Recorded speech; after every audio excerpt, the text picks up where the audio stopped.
الحمدللہ رب العالمین والصلاة والسلام علی سید الانبیاء والمرسلین اما بعد فاعوذ باللہ من الشیطان الرجیم بسم اللہ الرحمن الرحیم۔ عزیز طلبہ کرام، دوسرے باب کی دوسری فصل ترکہ میت کے مستحقین یہ ہماری مکمل ہو چکی، اور آج ہماری گفتگو موانع ارث کے بارے میں ہوگی۔ آپ کو یاد ہوگا جب ہم نے وراثت کی شرائط پڑھی تھی تو وراثت کی شرائط میں ایک شرط بیان کی گئی تھی مانع ارث کا موجود نہ ہونا، کہ کوئی بھی ایسی رکاوٹ، کوئی ایسا مانع موجود نہیں ہونا چاہیے تب وراثت جاری ہوتی ہے، اور اگر کوئی مانع، کوئی رکاوٹ موجود ہو تو اس مانع کے ہوتے ہوئے وراثت جاری نہیں ہوتی۔ تو آج کے درس میں موانع ارث پڑھنے کی سعادت ہم حاصل کریں گے کہ کون کون سے مانع ہیں، کون کون سی رکاوٹیں ہیں کہ جس کی وجہ سے وراثت کا اجراء نہیں ہوتا۔ ہماری تیسری فصل موانع ارث کے بارے میں، اس کا لغوی معنی موانع مانعۃ کی جمع ہے، جو کہ مانع کی مؤنث ہے، اور مانع کا لغوی معنی حائل ہونا ہے، یعنی وہ چیزیں جو وراثت میں حائل ہوتی ہیں، یعنی وراثت سے رکاوٹ بنتی ہیں، اصطلاحی معنی۔ اور جو اصطلاحی معنی یہاں مذکور ہے، یہی اصطلاحی معنی ہم نے وراثت کی جو شرائط پڑھی تھیں اس کے اندر بھی ذکر کیا تھا، کہ اس سے مراد وہ علت ہے جس کے کسی شخص میں پائے جانے کی وجہ سے وہ وراثت سے محروم ہو جائے، یعنی کچھ ایسی چیزیں، کچھ ایسی علتیں کہ اگر وہ کسی شخص میں پائی جائیں تو اس علت کے پائے جانے کی وجہ سے وہ شخص وراثت سے محروم ہو جائے تو اسے مانع کہا جاتا ہے۔ موانع ارث چار ہیں۔ پہلے نمبر پر رقیت ہے، دوسرے نمبر پر قتل ہے، تیسرے نمبر پر دین کا اختلاف ہے، اور چوتھے نمبر پر جو ہے وہ دارین کا اختلاف ہے۔ سب سے پہلے رقیت یعنی غلامی۔ رقیت کی دو قسمیں ہیں، ایک رقیت تامہ ہے اور دوسرے نمبر پر رقیت ناقصہ ہے۔ رقیت تامہ کسی غلام میں پائی جانے والی ایسی غلامی جس کے ساتھ آزادی کا سبب اصلاً منعقد نہ ہوا ہو، جیسے خالص غلام کہ جس کے اندر کوئی آزادی کا سبب جو ہے وہ لاحق نہ ہوا، تو اسے جو ہے وہ رقیت تامہ کہا جاتا ہے۔ جبکہ رقیت ناقصہ کسی غلام میں پائی جانے والی ایسی غلامی کہ جس کے ساتھ آزادی کا کوئی نہ کوئی سبب منعقد ہو گیا ہو، جیسے مدبر غلام ہے، مکاتب غلام ہے، اور ولد غلام ہے۔ تو یہ جو رقیت کی دو قسمیں ہیں، تامہ یا ناقصہ، رقیت تامہ ہو یا ناقصہ، دونوں جو ہے وہ میراث سے محروم کر دیتی ہیں۔ تو لہٰذا جو خالص غلام ہوگا اس کو بھی وراثت نہیں ملے گی، جو مدبر غلام ہے، مکاتب غلام ہے یا ولد ہے، اس کو بھی وراثت نہیں ملے گی۔ وجہ اس کی یہ کہ ان کے اندر موانع ارث میں سے ایک مانع یعنی رقیت والا مانع پایا جاتا ہے، جس کی وجہ سے یہ وراثت سے محروم ہوں گے۔ دوسرے نمبر پر موانع میں سے قتل ہے۔ کسی عاقل بالغ نے اپنے مورث کو قتل کر دیا تو وہ قاتل اپنے مورث کی وراثت سے محروم ہو جائے گا۔ وصیت کے باب میں بھی آپ یہ بات پڑھ چکے کہ اگر جو ہے وہ موسیٰ لہو جس کو وصیت کی گئی وہ اپنے موسی کو قتل کر دے تو وصیت باطل ہو جاتی ہے اور موسیٰ لہو وصیت سے محروم ہو جاتا ہے۔ اور یہاں پر جو ہے وہ عاقل بالغ اگر اپنے مورث کو قتل کر دے تو قاتل اپنے مورث کی وراثت سے محروم ہو جائے گا۔ رسول اکرم صلی اللہ تعالیٰ علیہ وآلہ وسلم نے ارشاد فرمایا القاتل لا یرث، کہ قاتل جو ہوتا ہے یہ وارث نہیں بنتا۔ حضرت عبداللہ بن عباس رضی اللہ تعالیٰ عنہ کا ایک قول بھی اس باب میں مذکور ہے، عن ابن عباس رضی اللہ عنہ قال لا یرث القاتل من المقتول شیئا، قاتل مقتول کی وراثت میں سے کچھ بھی نہیں پائے گا۔ اب یہاں پر اس بات کو بھی بیان کیا گیا کہ قتل کی تو بہت ساری صورتیں ہوتی ہیں، بہت ساری اس کی قسمیں ہوتی ہیں، تو کس قتل کے اندر جو ہے وہ وارث وراثت سے محروم ہوگا اور کس قتل میں وراثت سے محروم نہیں ہوگا، اس کو یہاں پر جو ہے وہ تفصیل کے ساتھ بیان کیا گیا ہے۔ قتل کی کل 5 صورتیں ہیں، لیکن ہر صورت میں قاتل اپنے مقتول کی وراثت سے محروم نہیں ہوتا، بلکہ صرف ان صورتوں میں محروم ہوتا ہے جن میں قتل سے قصاص لازم آتا ہو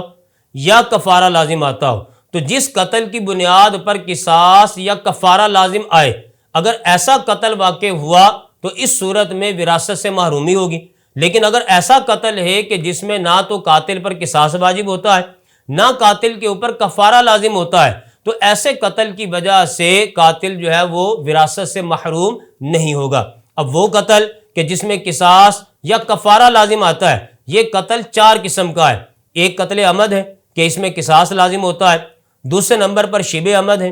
تیسرے نمبر پر قتل خطا ہے، اور چوتھے نمبر پر قائم مقام خطا۔ ان تینوں قسموں میں جو ہے وہ کفارہ لازم آتا ہے۔ قتل عمد میں قصاص، جبکہ یہ جو 3 قسمیں قتل کی ہیں اس میں کفارہ لازم آتا ہے۔ لہٰذا اگر قاتل نے قتل عمد کیا یا شبہ عمد کیا یا قتل خطا واقع ہوا یا قتل قائم مقام خطا واقع ہوا، ان تمام صورتوں کے اندر جو ہے وہ قاتل اپنے مقتول کی وراثت سے محروم ہو جائے گا۔ 5ویں قسم قتل بالسبب ہے، جس میں نہ تو قصاص واجب ہوتا ہے نہ کفارہ واجب ہوتا ہے، بلکہ دیت مخففہ لازم آتی ہے۔ لہٰذا اگر پہلی 4 قسموں میں سے کوئی قسم پائی گئی، یعنی قتل عمد پایا گیا یا شبہ عمد پایا گیا یا قتل خطا پایا گیا یا قتل قائم مقام خطا پایا گیا، ان 4 قسموں میں سے کوئی قسم پائی گئی تو قاتل وارث کو مقتول مورث سے وراثت نہیں ملے گی۔ جبکہ 5ویں قسم جس کو قتل بالسبب کہتے ہیں، جس میں نہ قصاص واجب ہوتا ہے نہ کفارہ واجب ہوتا ہے، بلکہ دیت مخففہ واجب ہوتی ہے، اگر یہ والا قتل پایا گیا تو اس صورت میں قاتل وارث جو ہے اپنے مقتول مورث کی وراثت سے محروم نہیں ہوگا، بلکہ قاتل وارث کو قتل بالسبب کی صورت میں وراثت ملے گی۔ یہاں پر ایک اہم نوٹ، ایک اہم مسئلہ یہ بیان کیا گیا کہ قتل کی جن صورتوں میں قصاص یا کفارہ لازم نہیں ہوتا، ان صورتوں میں قاتل وراثت سے محروم بھی نہیں ہوتا، خواہ قتل عمد ہی کیوں نہ ہو۔ ابھی آپ نے اوپر یہ سماعت کیا کہ قتل عمد کہ جس میں قصاص واجب ہوتا ہے، اگر قتل عمد پایا جائے تو اس صورت میں قاتل وارث اپنے مقتول مورث کی وراثت سے محروم ہو جاتا ہے۔ لیکن بسا اوقات ایسا ہوتا ہے کہ قتل عمد ہوتا ہے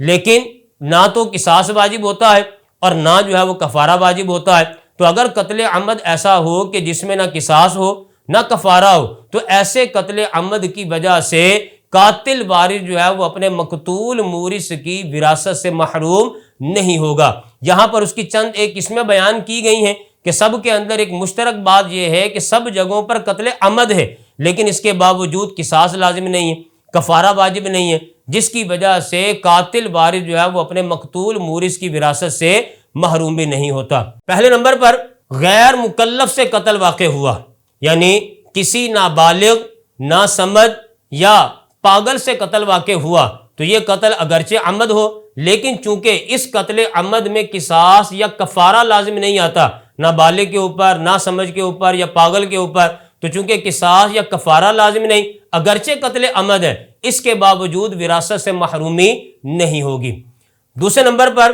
کسی کو حق کے مطابق قتل کیا، مثلا قاضی نے کسی کے قتل کا فیصلہ کیا، تو چونکہ قاضی نے قتل کا فیصلہ کیا اور جس کے قتل کا فیصلہ کیا وہ قاضی کا مورث تھا، تو قاضی کو اس کی وراثت سے محروم نہیں کیا جائے گا۔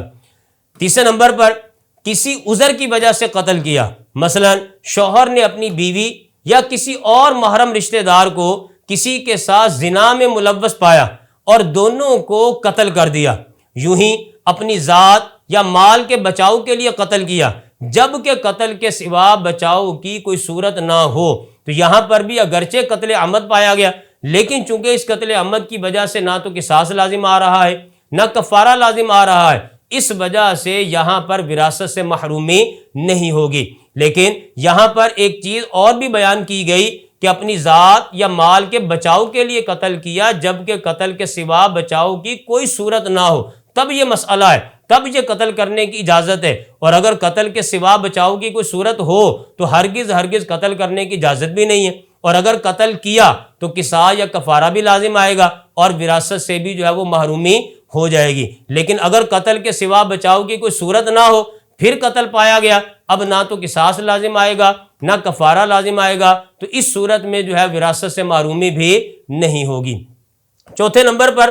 امام کا مطیع کسی باغی کو قتل کر دے، تو اس قتل کی بنیاد پر چونکہ امام کے مطیع نے باغی کو قتل کیا ہے، تو باغی کو قتل کرنے کی وجہ سے نہ تو قصاص لازم آئے گا نہ کفارہ، اس وجہ سے یہاں پر بھی وراثت سے محرومی نہیں ہوگی۔ یعنی امام کا مطیع جس نے باغی کو قتل کیا اور باغی جس کو قتل کیا گیا وہ اس مطیع کا مورث ہے، تو یہاں پر مطیع جس نے باغی کو قتل کیا وہ باغی کی وراثت سے محروم نہیں ہوگا، کیونکہ یہاں پر اگرچہ قتل تو پایا گیا لیکن اس قتل میں چونکہ نہ تو قصاص لازم آ رہا ہے نہ کفارہ لازم آ رہا ہے، اس لیے یہاں پر وراثت سے محرومی بھی نہیں ہوگی۔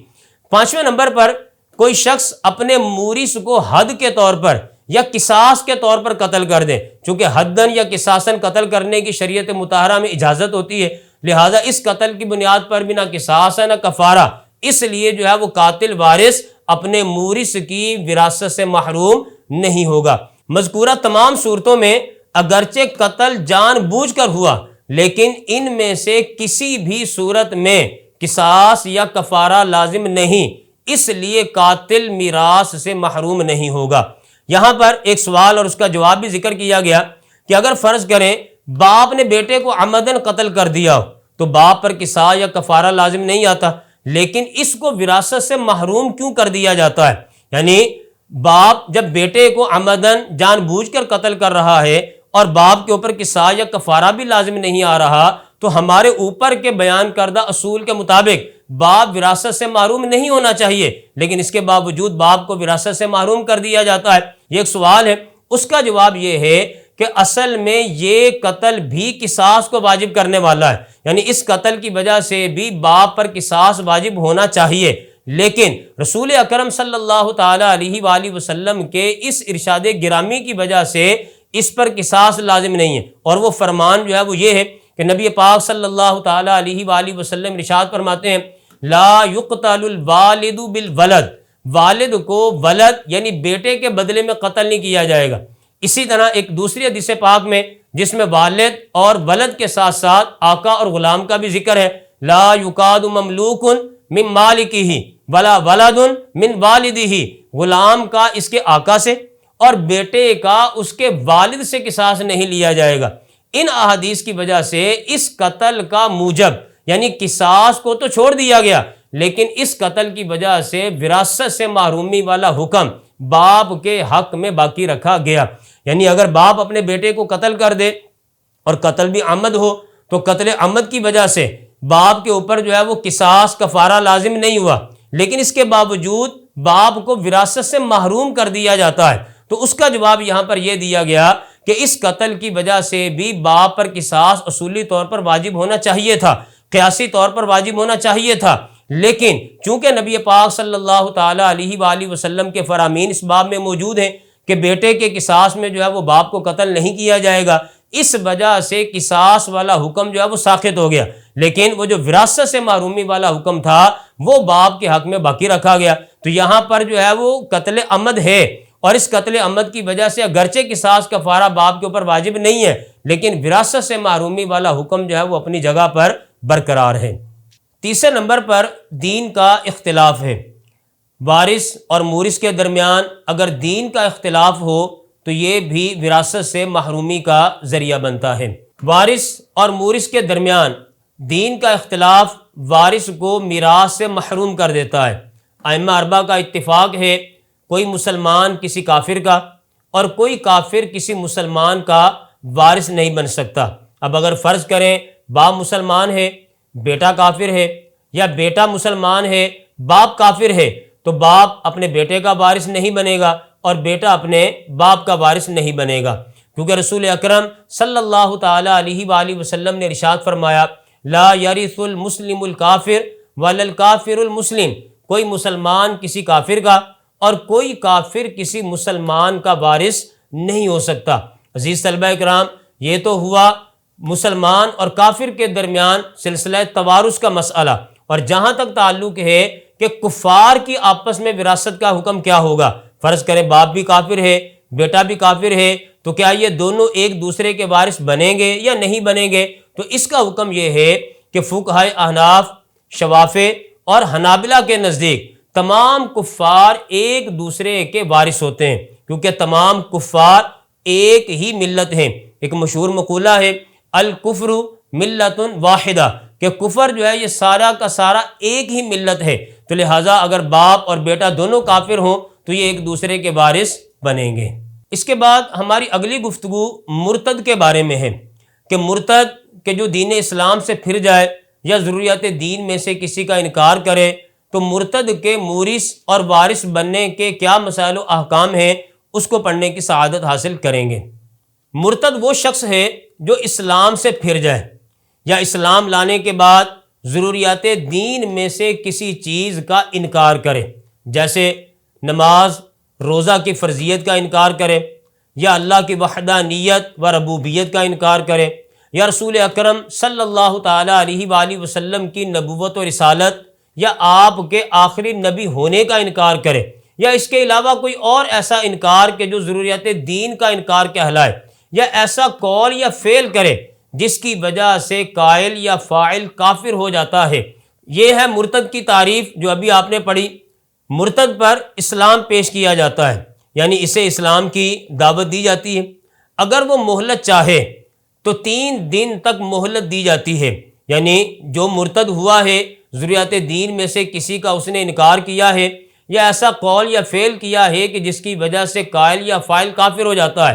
تو اس پر اسلام پیش کیا جاتا ہے، اس کو اسلام کی دعوت دی جاتی ہے، اور اس کے ساتھ ساتھ اسلام کے حوالے سے جو بھی اس کے شکوک و شبہات ہوتے ہیں اس کو دور کیا جاتا ہے۔ پھر اگر وہ مرتد مہلت چاہے کہ مجھے 3 دن کی مہلت دی جائے تاکہ میں غور و فکر کر لوں، تو اس کو 3 دن کی مہلت دے دی جاتی ہے۔ اگر 3 دن کے بعد وہ اسلام لے آئے تو ٹھیک، وگرنہ سلطان اسلام یعنی حاکم یا قاضی اسے قتل کر دے گا۔ رسول اکرم صلی اللہ تعالیٰ علیہ وآلہ وسلم ارشاد فرماتے ہیں، من بدل دینہ فاقتلوہ، کہ جس نے اپنے دین کو بدلا اس کو قتل کر دو۔ یہ حکم تھا مرد کے بارے میں، جبکہ عورت کا حکم اس سے جدا ہے۔ البتہ مرتدہ عورت کو قتل نہیں کیا جائے گا بلکہ اسے قید کیا جائے گا، یہاں تک کہ یا تو اسلام لے آئے یا قید کی حالت میں ہی دنیا سے رخصت ہو جائے۔ مرتدہ عورت کو قتل کرنے کی اجازت نہیں ہے بلکہ اسے قید کرنے کا حکم ہے، اور قید میں اس پر اسلام پیش کیا جائے گا،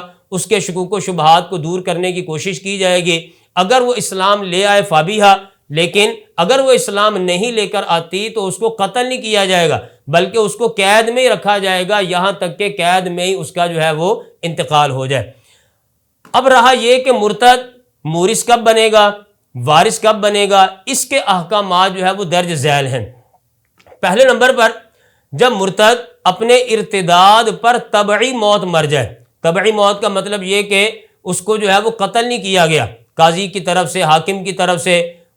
قید کے اندر وہ خود ہی جو ہے وہ فوت ہو گیا، یا ابھی قید نہیں ہوا تھا کہ طبعی موت مر گیا، یا اس کو جو ہے وہ قتل کر دیا گیا قاضی یا حاکم کی طرف سے، یا وہ دارالحرب کے ساتھ لاحق ہو جائے، یعنی دارالحرب چلا جائے اور قاضی اس کے لحوق کا حکم لگا دے۔ قاضی کی طرف سے جب لحوق کا حکم لگتا ہے تو یہ سمجھا جاتا ہے گویا کہ وہ مر گیا، یعنی اس کو جو ہے وہ یوں سمجھا جاتا ہے کہ وہ دنیا سے رخصت ہو گیا قاضی کے لحوق کا حکم لگانے کے بعد۔ تو اب یہاں پر طبعی موت مرے یا قتل کر دیا جائے یا دارالحرب چلا جائے، اور دارالحرب جانے کے بعد قاضی اس کے لحوق کا حکم دے دے، گویا کہ وہ مر گیا۔ ان تمام صورتوں کے اندر اس نے زمانہ اسلام میں جو کچھ کمایا، کہ جب وہ مسلمان تھا اس دوران جتنا عرصہ گزرا، اس عرصے میں جتنا بھی اس نے کمایا وہ اس کے مسلمان ورثہ کو ملے گا وراثت کے طور پر، اور جو اس نے حالت ارتداد میں کمایا، جتنا عرصہ وہ مرتد رہا، اس عرصے کے دوران اس کی جتنی بھی کمائی ہے وہ مال فے کہلاتی ہے۔ اب مال فے کیا ہے اس کو آگے چل کر جو ہے وضاحت کی جائے گی۔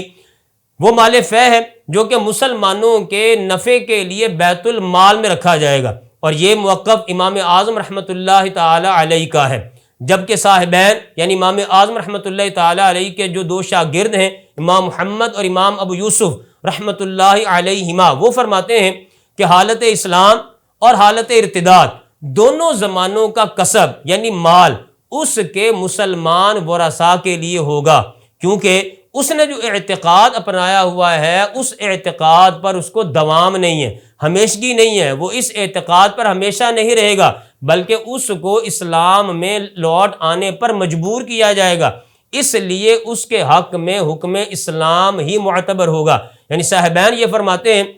کہ چونکہ اس نے جو اعتقاد اپنایا ہے اس اعتقاد پر اس کو دوام نہیں ہے، ہمیشگی نہیں ہے، بلکہ اس کو اسلام میں لوٹ آنے پر مجبور کیا جاتا ہے، لہٰذا اس کے حق میں حکم اسلام معتبر ہوگا۔ اور اسی حکم اسلام کی وجہ سے یہ فرماتے ہیں کہ حالت اسلام، حالت ارتداد، دونوں زمانوں کا جو کسب ہوگا وہ اس کے مسلمان ورثاء کے لیے ہوگا۔ جبکہ امام شافعی رحمۃ اللہ تعالیٰ علیہ اسی مسئلے میں جو ارشاد فرماتے ہیں، جو آپ کا موقف ہے کہ حالت اسلام اور حالت ارتداد دونوں زمانوں کا جو کسب ہے وہ بیت المال میں رکھا جائے گا۔ اب امام شافعی رحمۃ اللہ تعالیٰ علیہ کا موقف کہ حالت اسلام، حالت ارتداد دونوں زمانوں کا کسب اس کے مسلمان ورثاء کے لیے نہیں ہوگا، بلکہ وہ بیت المال میں رکھا جائے گا۔ جبکہ صاحبین کے نزدیک دونوں زمانوں کا کسب مسلمان ورثاء کے لیے ہوگا، جبکہ امام اعظم رحمۃ اللہ تعالیٰ علیہ کے نزدیک حالت ارتداد کا جو کسب ہوگا وہ مال فیح ہوگا، جو کہ مسلمانوں کے نفع کے لیے بیت المال میں رکھا جائے گا، اور جو اس نے حالت اسلام میں کمایا ہوگا وہ اس کے مسلمان ورثاء کو ملے گا۔ یہ پہلی صورت ہو گئی۔ دوسری صورت، جو مال اس نے دارالحرب سے لاحق ہونے کے بعد کمایا، یعنی جب وہ دارالحرب چلا گیا اور دارالحرب جانے کے بعد اس نے جتنا بھی وہاں پر کسب کیا، جتنی بھی اس نے آمدنی کی، وہ سارا کا سارا مال بالاجماع مال فیح ہے، یعنی امام شافعی کے نزدیک بھی، صاحبین کے نزدیک بھی، امام اعظم رحمۃ اللہ تعالیٰ علیہ کے نزدیک بھی، سب کے نزدیک وہ مال فیح ہے جو کہ مسلمانوں کے نفع کے لیے بیت المال میں رکھوا دیا جائے گا۔ یہ تو ہوا مرد کا حکم۔ اگر عورت مرتدہ ہو تو اس کا جو کسب ہے، اس کی جو کمائی ہے، وہ اس کے مسلمان ورثاء کو ملے گی یا نہیں ملے گی، یا کہ وہ بیت المال میں رکھوائی جائے گی، اس کا حکم یہاں پر بیان کیا گیا کہ اگر عورت مرتدہ ہو تو اس کی تمام کمائی یا کسب، خواہ وہ کسی بھی زمانے کا ہو، حالت اسلام کا ہو یا حالت ارتداد کا ہو، ہر زمانے کا کسب جو ہے وہ اس کے مسلمان ورثاء کو ملے گا۔ نوٹ: مذکورہ 3 احکام مرتد کے مورث بننے کے تھے، یعنی یہ جو ہم نے 3 مسئلے پڑھے ہیں، تینوں کے اندر مرتد کے مورث بننے کے احکامات کو ذکر کیا گیا، جبکہ چوتھے نمبر پر مرتد کے وارث بننے کا حکم ذکر کیا گیا کہ مرتد وارث بنتا ہے یا نہیں بنتا۔ تو اس کا حکم یہ ہے کہ مرتد مرد ہو یا عورت،